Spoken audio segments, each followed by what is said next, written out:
तो आप जो स्टूडेंट्स आज मैथ से स्ट्रगल कर रहे हैं, आपके पास तो ऐसे हजारों लाखों स्टूडेंट्स रोज आते हैं, अगर आपको कोई एक एडवाइस देनी हो कि वो कैसे अप्रोच करें मैथ्स को, क्योंकि मैथ्स कहीं ना कहीं एक बहुत बहुत इंटीग्रल सब्जेक्ट बन गया है बहुत सारे एंट्रेंस एग्जाम्स का। एक बच्चा था, उसने बीटेक किया हुआ था, उसका नाम था असद खान, वेस्ट बंगाल का रहने वाला था, और 2016 में वो मेरे पास कोचिंग लेने आया। तो मैं उसको देखता था कि मेरे लगभग हर एक बैच में वो मिलता था, और वो क्या करता था, एक छोटा सा पेज लेके आता था और एक पेन लेके आता था, और चूंकि वो बीटेक कर रहा था तो उसका मैथ थोड़ा ठीक था। वो क्या करता था कि जो हम बोल रहे हैं बस उसको सुनता रहता था, कोई एक दो पॉइंट लिख लेता था। मैंने उसको देखा कि 4 साल तक वो इसी तरह से तैयारी करता रहा, लेकिन उसका सिलेक्शन नहीं हुआ। वहीं एक बच्चा था विनय करके, और विनय जो था वो बहुत ही कमज़ोर बच्चा था, और इतना कमज़ोर बच्चा था कि मैं जब क्लास में पढ़ाता था तो मैं फ्रस्ट्रेट हो जाता था, क्योंकि जब आप हज़ारों बच्चों को पढ़ा रहे होते हैं, मैं बतरा सिनेमा हॉल था, सिनेमा हॉल के अंदर पढ़ाता था, तो जब आप कोई चीज़ कराते हैं ना तो आप एक उम्मीद रखते हैं कि इतना लेवल सभी का होगा और हम इससे ऊपर ही हवाई जहाज उड़ाएंगे। लेकिन जब कोई बच्चा उससे भी नीचे का सवाल पूछ लेता है, अगर मैं आपको ये कहूँ कि माइनस और माइनस को प्लस क्यों करने लग रहे हैं, कोई इस चीज़ पे क्वेश्चन पूछ लेता है तो फिर फ्रस्ट्रेशन आती है।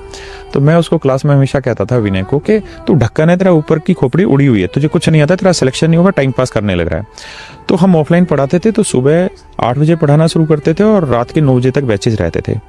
वो इतना शैतान था कि वो हर बैच में चला जाता था, और जब लड़कियां बैठी रहती हैं साथ में, और जब किसी लड़के को हम ये कह देते तेरे बस की नहीं है, क्यों परेशान हो रहा है, तेरा टावर उड़ा हुआ ऊपर का, तो बड़ी बेइज्जती होती, और बहुत सारे बच्चे तो इसमें क्लास पढ़ना छोड़ देते हैं। उस बच्चे ने क्या किया कि वो हंसता रहता था, सुनता रहता था, हंसता रहता था।